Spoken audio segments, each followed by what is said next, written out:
Bonjour à tous, je m'appelle Aurélie. Mon travail consiste à vous accompagner dans l'évolution de votre carrière. Après avoir constaté que de nombreuses personnes cherchent à découvrir de nouveaux métiers, j'ai décidé de partir à la découverte de salariés et de chefs d'entreprise qui acceptent de partager avec nous leur expérience. Chez Super Compétences, nous mettons notre expertise à votre service pour que vos projets prennent vie. Je suis très contente de vous partager l'enquête métier du jour. Vous êtes prêts? C'est parti! Bonjour, je suis en compagnie de Yasmine aujourd'hui, qui est coach en reconversion professionnelle. Elle va nous expliquer un petit peu son domaine, qui est un petit peu particulier, puisqu'elle s'occupe essentiellement des femmes de 35 ans. Bonjour Yasmine. Bonjour Aurélie. Est-ce que vous pouvez vous présenter dans un premier temps, nous dire un peu qui vous êtes, d'où vous venez, votre parcours? Oui, bien sûr, donc je m'appelle Yasmine, j'ai 35 ans, je suis maman d'un garçon qui a 7 ans et ça fait 2 ans que je suis entrepreneur et auparavant, j'ai eu 10 ans d'expérience dans le salariat. J'ai toujours travaillé, pour le même employeur et j'étais dans l'insertion professionnelle, mais plutôt auprès d'un public, jeune avec des en grande difficulté. Donc soit de la précarité sociale ou après on était aussi sur des difficultés de justice, enfin voilà des choses comme ça. Donc je l'ai fait pendant, on va dire, à peu près 7 ans et les 3 dernières années, j'étais sur un poste de chargée de projet, de coordination, sur un dispositif, d'accompagnement et je manageais une équipe de 8 personnes justement qui, accompagnaient ces jeunes-là. Voilà et j'ai fait un premier burn-out en 2017. J'en ai fait un second en 2021 et je ne suis pas revenue du second. J'ai dit: «Stop, ça suffit». J'étais aussi formée à pas mal de techniques dans le bien-être parce qu'il y avait cette volonté de toute façon à un moment donné de quitter, hem, le salariat qui c'est pas le métier qui ne me convenait plus, mais la façon en tout cas dont on me demandait de le faire tout simplement. Ça c'était plus en accord avec qui j'étais, avec mes valeurs. Donc j'ai fait le choix, voilà, de tenter ma chance, on va dire, en tant qu'entrepreneur, donc en naturopathie et en, réflexologie plantaire parce que c'était les outils auxquels j'étais formée à ce moment-là. Donc je l'ai fait pendant plusieurs mois. J'ai vu ce que c'était que de devenir entrepreneur, la réalité entre ce qu'on pense et ce que c'est réellement. Je me suis aussi fait, accompagner, je me suis fait coacher et puis là, j'ai découvert d'autres méthodes en fait de travailler différemment que le typique, cabinet en fait, voilà qui au final en fait, je me suis rendu compte ne me plaisait pas. Alors que j'ai toujours voulu faire ça au fond de moi, donc c'était un peu la déception et de me dire: «Oh là là, j'ai tout lâché». J'étais maman célibataire à l'époque, je venais de faire construire une maison, enfin voilà, donc je me suis dit: «Oh là là, qu'est-ce que j'ai fait? Au secours». C'est en plus, je me rends compte que je m'ennuie. Donc j'ai vu, voilà, qu'il y avait d'autres possibilités et j'ai découvert aussi à ce moment-là, en avançant, un outil formidable qui s'appelle le Human Design et à chaque fois, je dis que je suis tombée dedans comme, Obélix est tombé dans la potion magique. Ça a été vraiment une révélation pour moi. J'avais fait aussi un bilan de compétences entre-temps, avant et le bilan de compétences, comme on se le disait tout à l'heure en off, en fait, je trouve que ça fait revenir qu'il y a des choses qu'on connaît, qu'il y a des choses, voilà, connues et cetera et j pour moi, ce n'est pas un mauvais outil, mais j'ai vraiment cette impression que c'est important avant d'aller, se déconditionner, en fait et d'enlever, moi, je vois ça comme des couches, en fait, qui vraiment aujourd'hui nous ramènent finalement toujours vers le connu, vers, la zone de confort. C'est pas le mot que je préfère, mais bon, c'est ce terme qui me vient et c'est peut-être aussi ce qui est parlant pour les personnes. Et du coup, avec le Human Design, j'ai vraiment vu quelque chose, de totalement différent. C'est-à-dire là, c'est vraiment, d'aller chercher ses ressources, d'aller voir ses potentiels, ses talents, mais c'est aussi à travers ça comprendre sa personnalité et son fonctionnement. Et ça, je trouvais ça vraiment intéressant parce que je me suis rendu compte qu'en fait, le modèle que j'avais aussi bien quand j'étais salariée que quand j'ai commencé, ma carrière d'entrepreneur, en fait, n'était pas adapté à qui j'étais. C'est-à-dire que même quand j'étais salariée, j'étais à un bureau, je faisais des horaires, de 8h30 à 17h30, donc comme ça d'extérieur, ça peut paraître très cool, mais j'enchaînais les rendez-vous toute la journée, donc voilà, toutes les heures 30, j'avais quelqu'un de nouveau dans mon bureau Et en fait, de fonctionner comme ça, moi, je suis projecteur en human design pour, les personnes peut-être qui écoutent le podcast et qui connaissent. Bah, c'est pas du tout adapté. C'est pas du tout adapté parce que c'est un fonctionnement qui m'épuise, en fait. Après, bon, bah, j'avais aussi ma journée de maman quand je rentrais à la maison à gérer.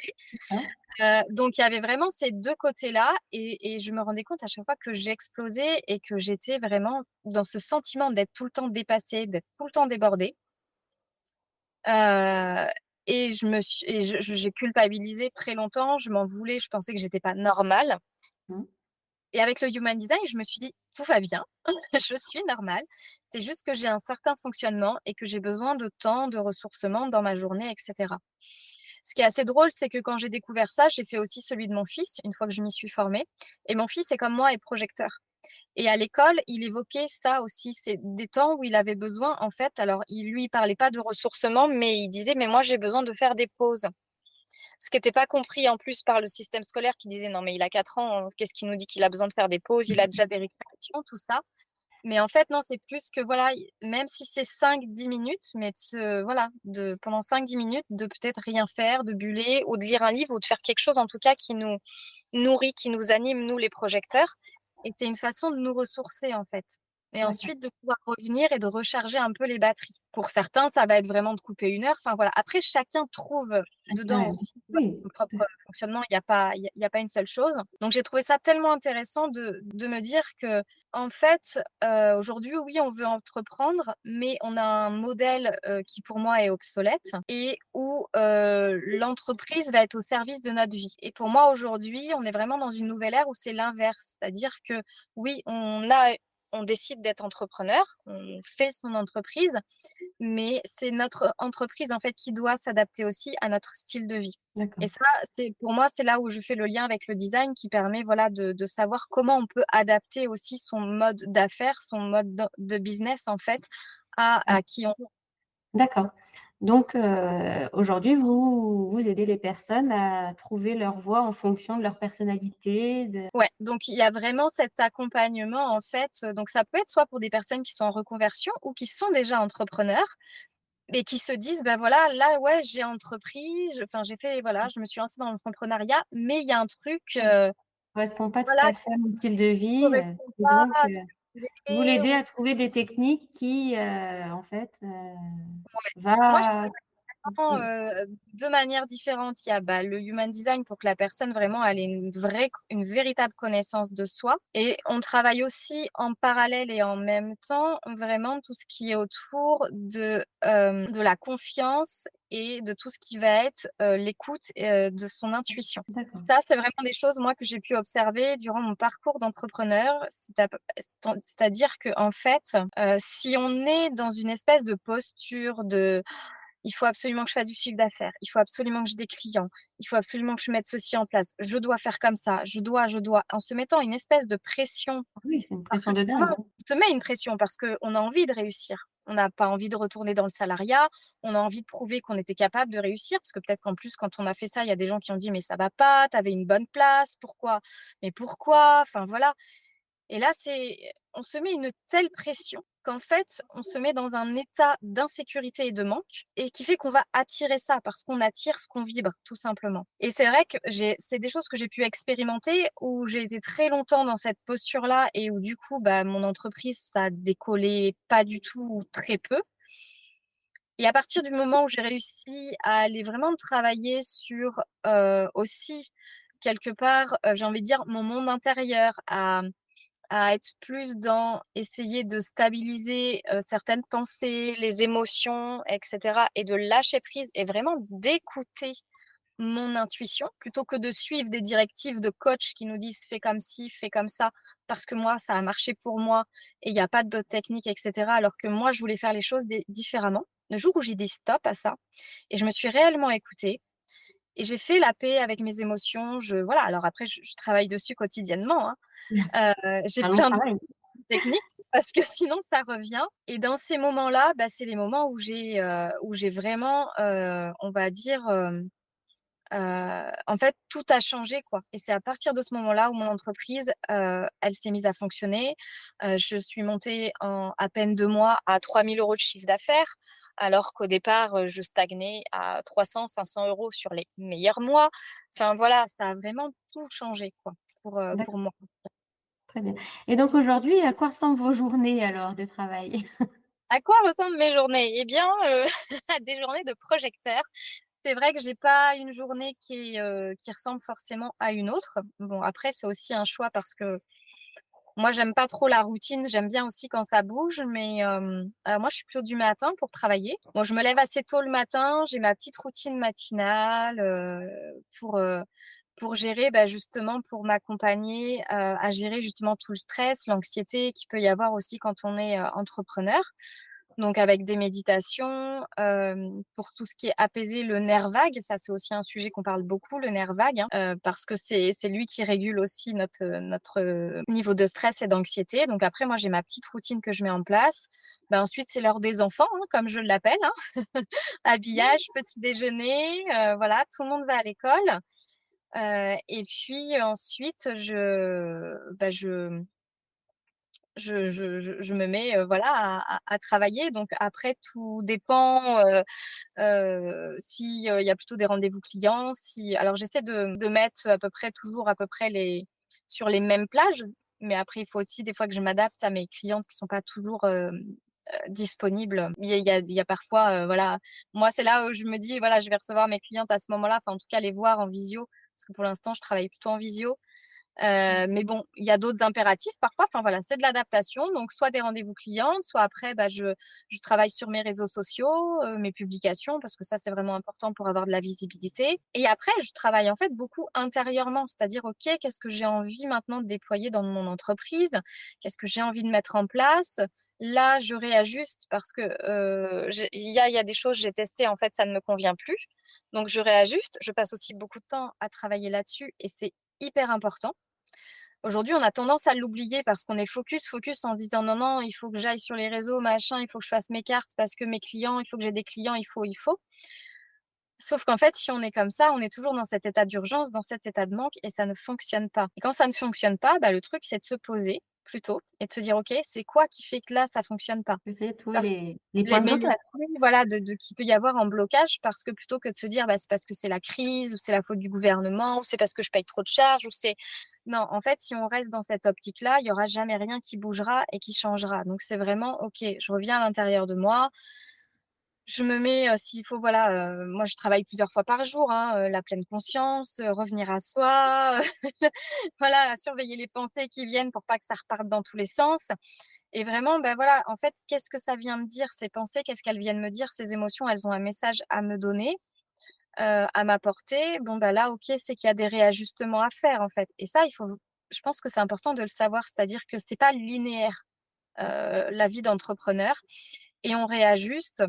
Je dis pas que c'est tous les jours, hein, ni toutes les semaines, mais c'est important de prendre des temps, en tout cas, pour le faire et pouvoir entreprendre à partir d'une certaine sécurité intérieure, de ressentir cette sécurité intérieure parce que vraiment et j'ai pu faire le constat même avec toutes les clientes que j'ai accompagnées, quand ça ne marche pas, quand ça coince, c'est qu'il y a un sentiment d'insécurité qui est présent et en fait, on part dans tous les sens. On va suivre, X coachs, une dizaine de coachs, 3-4 en même temps parce que, on est totalement affolé à vouloir se trouver la stratégie parfaite, le marketing parfait, le et en fait, c'est très peu utile parce qu'on dépense énormément d'énergie. On fait toujours plus parce qu'on a toujours l'impression qu'on fait pas suffisamment ou qu'il manque. Du coup, on perd notre liberté qu'on voulait à la base quand on est devenu entrepreneur, c'est-à-dire avoir du temps pour soi et pour sa famille. Et en fait, on s'enferme dans une espèce de prison dorée, j'ai envie de dire, ou pas toujours dorée d'ailleurs.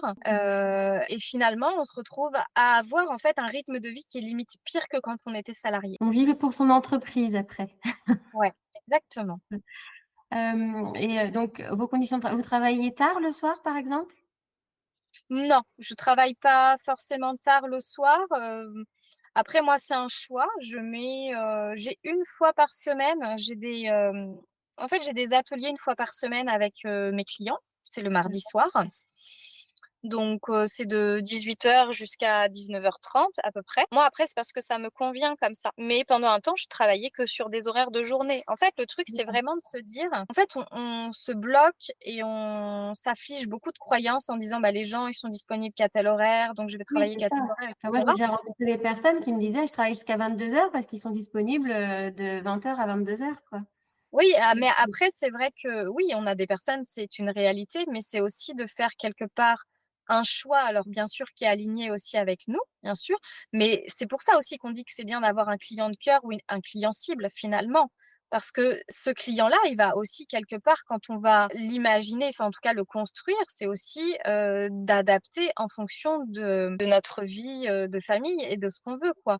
Moi, après, c'est pas gênant. Mon fils, aujourd'hui, il a 7 ans, il est grand où il comprend que, bah, pendant 1 heure, 1 h 30, maman, le mardi soir, elle travaille. Mais je mets des plages où je suis uniquement avec lui.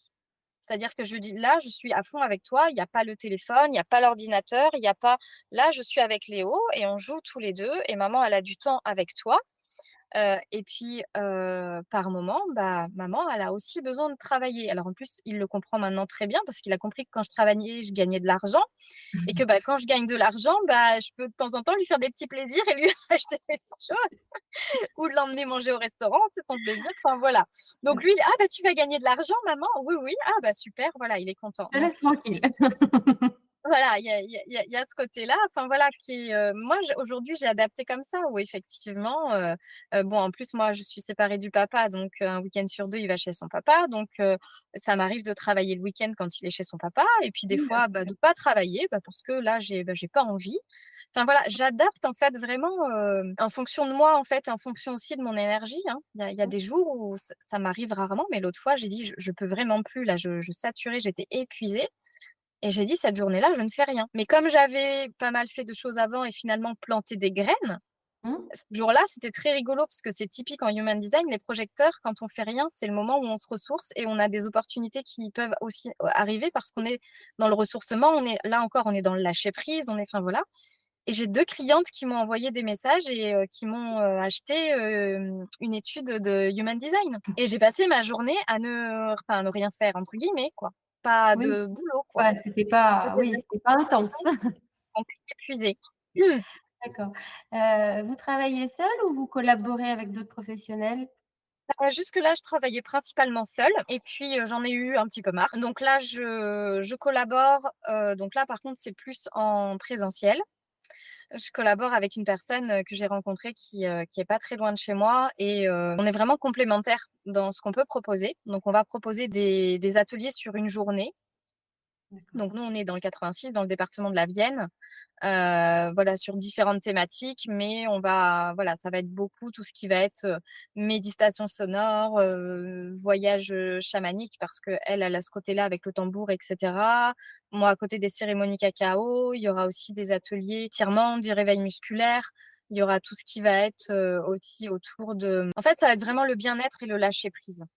Et D'accord. puis, il y aura plusieurs petits ateliers durant la journée. C'est vraiment des journées où on se consacre qu'à soi et voilà, on va aussi aller, voilà, bah, soit développer ses capacités intuitives, soit, devenir une femme puissante et souveraine autour du féminin sacré, autour de enfin voilà, on va développer plusieurs thématiques. On a pas mal là, d'ateliers qui sont posés, se reconnecter à son abondance et cetera. Enfin voilà. Il y a ce côté-là. Après moi, j'ai aussi mes accompagnements où je travaille toute seule. Et puis voilà, après moi je suis ouverte à la, comment dire? À la collaboration, parce que je trouve qu'aujourd'hui, c'est vraiment important en fait C'est de travailler enrichissant de en travailler des fois à plusieurs. Il y a des fois des idées qui peuvent germer d'un côté, de l'autre, des choses auxquelles on pense pas forcément donc ouais, exactement et puis les personnes aujourd'hui, elles ont oui peut-être une problématique, voilà qui peut venir les embêter à régler, mais moi j'ai envie de dire on peut pas être bon sur tout en fait et c'est d'accepter de se le dire. Et justement, c'est aussi dans cet esprit-là de mutualiser, ses compétences, enfin nos compétences, de pas se prendre pour le super-héros qui va tout faire avec les personnes, en fait et vraiment de pouvoir les accompagner sur leurs réels besoins et quand on est 2, 3, enfin voilà, moi je trouve même à monter des accompagnements à plusieurs, c'est vraiment riche. oui. Quelles sont les compétences nécessaires pour ce travail? Les compétences, je dirais que, on est quand même sur, après je vais pas être très originale, hein, mais c'est beaucoup d'écoute, bien entendu. Hem, c'est aussi alors attention, quand je dis bienveillance, c'est peut-être pas forcément la bienveillance comme on la connaît. La bienveillance, on a l'impression que c'est d'être surtout très gentil avec les personnes, de pas les froisser. Moi, je dis toujours que, la bienveillance, en tout cas quand j'accompagne quelqu'un, si à un moment donné, on dit pas les choses, on n'est pas dans la bienveillance. Parce Mmh. que si c'est pour l'entretenir dans un schéma, en fait, qui ne l'aide pas, à aller dépasser certaines peurs, à aller dépasser certaines choses, pour moi, c'est pas de la bienveillance. Donc c'est pas, de pourrir les gens, enfin, ou d'être trop rentre dedans, mais il y a des fois, en fait, dans l'accompagnement, en fait, il faut vraiment avoir cette compréhension de la personne, vraiment, voilà, de ce qu'elle peut vivre et cetera. Mais à un moment donné, de pouvoir mettre en lumière et qu'elle puisse, prendre conscience, qu'il y a des schémas, qu'il y a des choses, en fait, qui font qu'aujourd'hui ça bloque et que ça ne fonctionne pas, mais que ça vient de ce qu'elle peut, voilà, aussi faire et mettre en place. C'est pas de faire culpabiliser l'autre, c'est pas ça, mais c'est de l'accompagner à reprendre sa souveraineté, à reprendre ses responsabilités par rapport à certaines choses. Et ça, pour moi, c'est de la bienveillance. Donc il y a ce D'accord. côté aussi où parce que des fois on a tendance à vouloir être gentil, à vouloir, voilà, dire les choses de façon très lisse pour pas froisser les gens, mais je pense que c'est pas toujours les aider. On peut dire les choses avec respect et avec, Ah oui, voilà, tout à hein, fait. ça n'empêche pas, mais voilà de Mais d'aller un toujours petit dans peu. l'optique, de toute façon, de faire avancer la personne, quoi. Exactement, parce que le but effectivement, c'est qu'elle vive aussi, une transformation et qu'elle avance avec nous. C'est pas de la maintenir, dans l'état actuel de sa situation parce que sinon, c'est dommage. Elle est venue nous voir pour que ça change et ça changera pas donc c'est voilà. Après, il y a aussi, enfin, capacité de leadership, ça c'est hyper important. Je vois beaucoup de personnes qui veulent être entrepreneurs et notamment alors moi, la plupart de mes clientes, elles sont dans l'accompagnement et dans le bien-être Mmh. et du coup, c'est vraiment, voilà, tout ce qui va tourner autour de ça. Donc c'est, on est beaucoup dans le féminin, on est beaucoup dans la douceur, on est beaucoup dans la créativité, dans des choses comme ça. Mais moi, ce que je dis, c'est qu'à un moment donné, c'est aussi de combiner le reste et c'est le passage aussi à l'action qui va être vraiment important. Et ça va être de tenir son leadership parce qu'avant d'être, coach, d'être thérapeute, d'accompagnante, de facilitatrice, enfin, on peut appeler ça comme on veut. En fait, on est chef d'entreprise avant tout. Et ça, c'est pareil et quand on va aussi, en tout cas moi dans mes accompagnements, travailler, justement, sur ses pensées, sur ses émotions, revenir à l'intérieur de soi, c'est aussi faire ressortir ce leadership qui est présent. Si on a choisi d'entreprendre, c'est pas par hasard et peut-être que ce leader-là, il est enfoui à l'intérieur et parce qu'il y a des peurs, parce qu'il y a des croyances, il a du mal à sortir et on va aller le chercher, en fait et on D'accord. va aller le sortir et notamment en assumant, qui on est, en assumant aussi sa zone de génie, sa médecine unique. Et vraiment aller se positionner comme ça et avant tout, oui, on accompagne les gens à aller mieux, à ce que ça se passe mieux, mais avant tout, on est chef d'entreprise, en fait et j'ai des personnes, des fois, je sais, elles sont choquées quand j'utilise les mots business, les choses comme ça, parce que je parle Personnel? aussi de spiritualité, de choses comme ça. Mais pour moi, en fait, c'est pas incompatible et au contraire, parce que si on veut aujourd'hui réellement vivre de ce métier-là et pas, avoir, à retourner dans le salariat. Alors quand je dis ça, c'est définitivement, parce que des fois, on peut refaire un petit saut pour se resécuriser au niveau financier, et ça, c'est OK, en fait et c'est pas un échec, il faut pas le voir comme un échec, c'est plutôt, pour rebondir encore mieux, par la suite. Mais c'est vraiment, voilà, d'être ancré dans cette posture de: «Je suis chef d'entreprise et mon entreprise, elle est là ou mon business, il est là, en fait, pour gagner de l'argent, en fait, pour que, moi, je puisse encore contribuer à aider et accompagner encore plus de personnes». Et ça, c'est des Mmh. difficultés qui sont rencontrées parce que souvent, voilà, il y a cette difficulté de se positionner parce qu'on voit le chef d'entreprise comme quelqu'un, qui gagne de l'argent, comme quelqu'un qui est pas toujours honnête ou qui le fait pas toujours de bonne façon.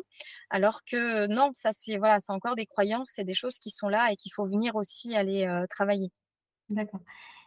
Est-ce qu'il est facile de se faire une place en tant que coach comme ça? Alors aujourd'hui, on va entendre beaucoup que le marché est saturé. Moi, j'aime pas forcément dire que le marché est saturé. Oui, il y a du monde sur le marché, ça c'est une réalité.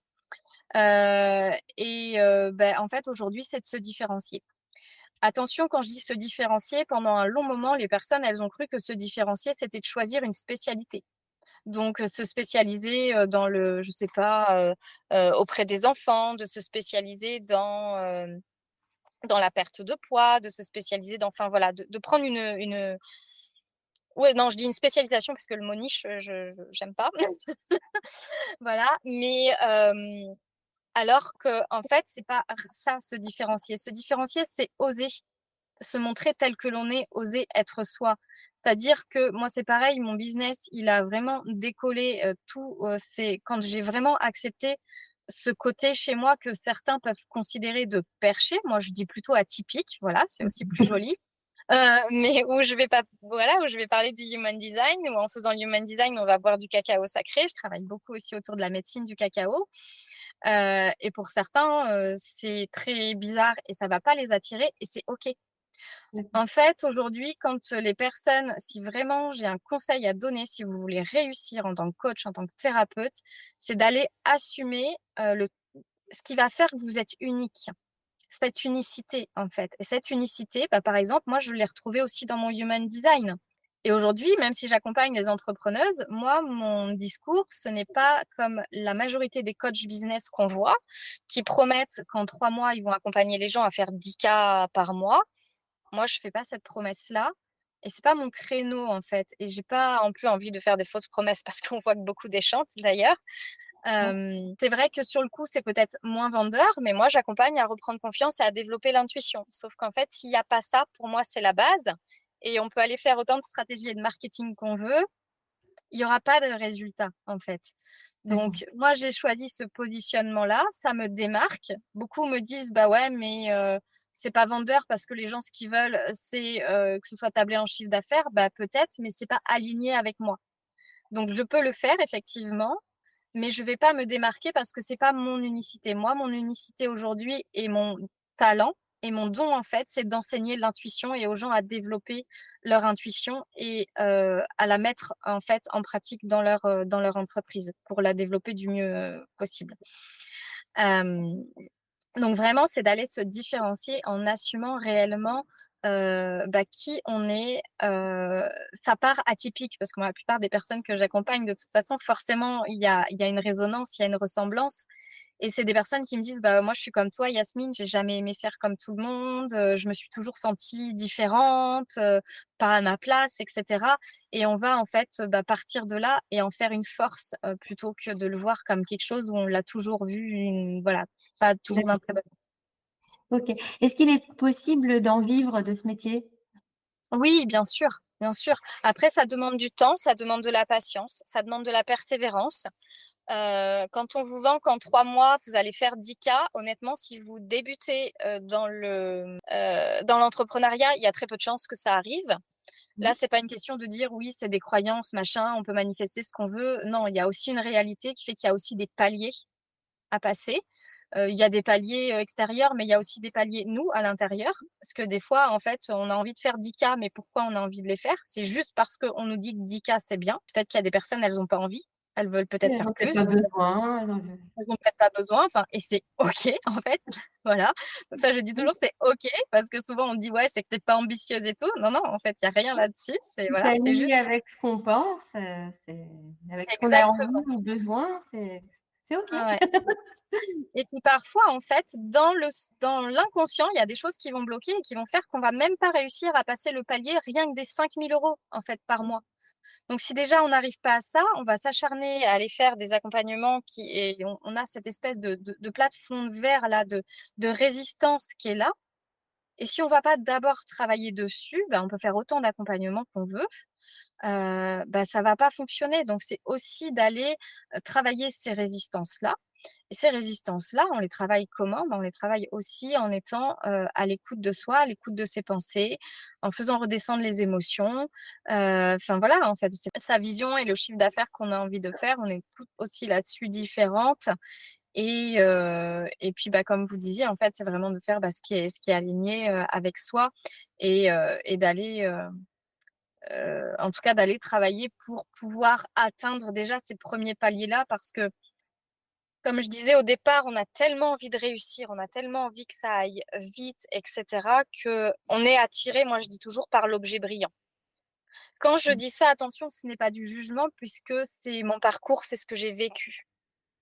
Hein. Oui, On est attiré par l'objet brillant. Oui, on veut tout de suite faire du chiffre d'affaires, on veut que ça marche, on veut que ça marche. Et en fait, on oublie qu'en fait, d'abord, nos résultats, c'est 80% de travail sur soi. Et les 20 autres pourcents, c'est du marketing, c'est de l'action. Donc, tant qu'on n'est pas dans l'être et venir travailler sur l'être et qui on est réellement, etc. Et ça, aujourd'hui, c'est vrai que beaucoup disent, ben, c'est pas le discours que les gens veulent entendre. Oui, mais je pense que c'est aussi des prises de conscience à avoir et qui vont arriver dans le temps. Parce que beaucoup, là, déchantent et en reviennent et oui, comprennent justement qu'ils ont fait le parcours dans le mauvais sens. Où on va d'abord aller chercher absolument la stratégie, le marketing, on va se fixer là-dessus parce qu'on pense qu'à ça. Attention, je dis pas que c'est inutile. Bien sûr, c'est utile. Aujourd'hui, si on veut savoir que des stratégies, il y en a autant qu'il y a d'individus sur cette terre. Donc, de suivre une stratégie qu'un coach nous donne, pour moi, c'est pas, non, il faut trouver sa propre méthode, son propre faut moyen trouver de sa propre fonctionnement. méthode et son propre moyen de fonctionnement. Bah ça, en fait, c'est en faisant des expériences et en avançant. Et c'est là où je dis, il faut garder la foi, il faut continuer à avancer, en fait, et il faut pas lâcher parce que ça se fait pas en 3 ou en 6 mois, en fait. Ça se fait, Oui, il faut voilà, se donner petit du à petit. temps et puis voilà. Exactement. Est-ce qu'il y a un diplôme exigé ou une formation pour faire, ce métier? Typiquement, non, parce que c'est des métiers qui, aujourd'hui, clairement, ne sont pas reconnus. Donc, il y a des personnes, effectivement, qui peuvent se dire coach comme ça du jour au lendemain, qui n'ont pas de formation.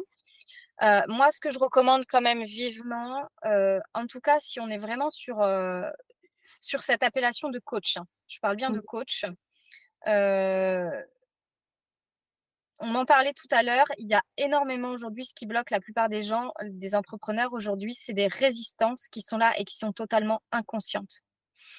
Donc, si on n'a pas une bonne connaissance du fonctionnement de l'inconscient, du fonctionnement du cerveau, de ce mécanisme-là justement de résistance et de ce que ça peut créer, pour moi, on fait le travail qu'à moitié avec les clients.